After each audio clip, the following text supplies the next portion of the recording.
শেখ হাসিনার বোন শেখ রেহেনা ও তার স্বামীর নামে মিলেছে বিপুল সম্পদ। মিলেছে মেয়ে টিউলিপের নামের বিলাসবহুল অভিজাত টিউলিপস টেরিটরি নামের বিশাল বাগান বাড়ি। তবে জৌলুস হারিয়ে টিউলিপস টেরিটরি যেন এখন এক ঝরা ফুলের বাগান। ভাঙচুর ও অগ্নিসংযোগের চিহ্ন বাগান বাড়িটির বিভিন্ন স্থানে। এছাড়া শেখ রেহেনা ও তার পরিবারের সদস্যদের আরও ৩টি বিলাসবহুল বাংলো ও বাগান বাড়ির সন্ধান মিলেছে। ঢুকায় যেন একটা পাখি পর্যন্ত বসতে পারে না। এই ডাব গাছে ডাব ছিল, পুকুরে মাছ ছিল।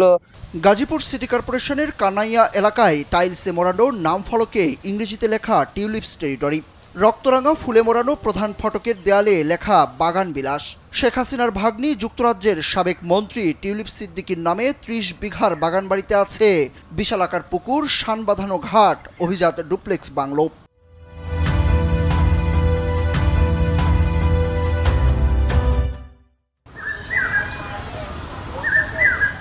বাগানবাড়ির ভেতরে সারি সারি গাছের মাঝে পাকা রাস্তা ধরে ৫ থেকে ৭ মিনিট হেঁটে যাওয়ার পরই বিশাল আকারের পুকুর, লাল টাইলসে মোড়ানো শান বাঁধানো ঘাট, ঘাটলার পাশেই বসার জন্য পাকা ছাউনি।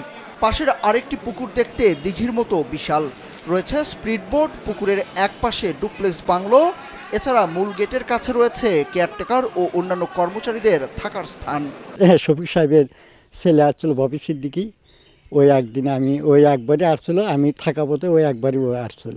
বর্তমান লোকজন ঘোরাফেরা করছে, গেট নাই, যার মন চাইতেছে এখান থেকে যাইতে পারতেছে, আসতে পারতেছে। এখন তারপরেও অনেক সময় সন্ধ্যার পরে বিভিন্ন লোকজন আসা যাওয়া করে।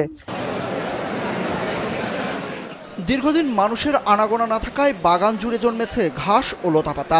রয়েছে বিভিন্ন শাক ও সবজির বাগান। এসব বাগানে চাষাবাদ করছেন এখানে কর্মরত কর্মচারীরা। দেখভালের জন্য আছেন ৪ জন কেয়ারটেকার। তারা জানান, টিউলিপের বাবা শফিক আহমেদ সিদ্দিক মাঝে মধ্যে খোঁজ খবর নেন।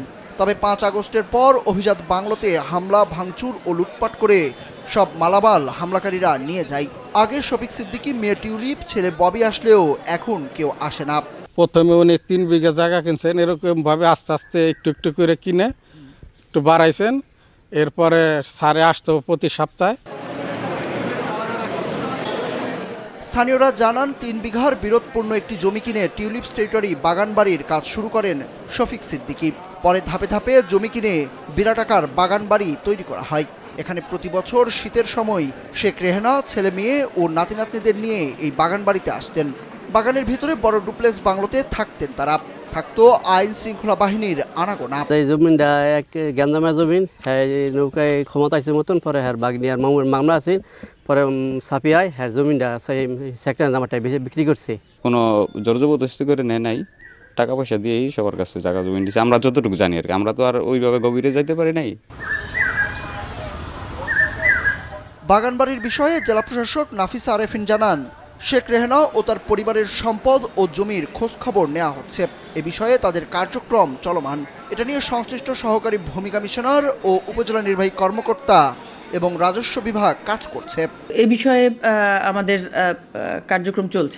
লিখিত রিপোর্ট পাই, তারপরে আমাদের যারা কাজ করছে এটা নিয়ে সংশ্লিষ্ট সহকারী কমিশনার ভূমি বা আপনার হচ্ছে উপজেলা নির্বাহী অফিসার, তো রেভিনিউ সেকশন থেকে এই বিষয়ে রিপোর্ট আসুক, তখন এটা আপনাদেরকে আমরা মানে বলতে পারবো। থেকে প্রায় ১৫ কিলোমিটার দূরে অবস্থিত টিউলিপস টেরিটরি বাগানবাড়িতে ৫ আগস্টের আগে ঢাকা থেকে নিয়মিত লোকজন যেত সেখানে। তবে এখন সেখানে শুনশান নীরবতা। সুরজ আহমেদ, কালবেলা।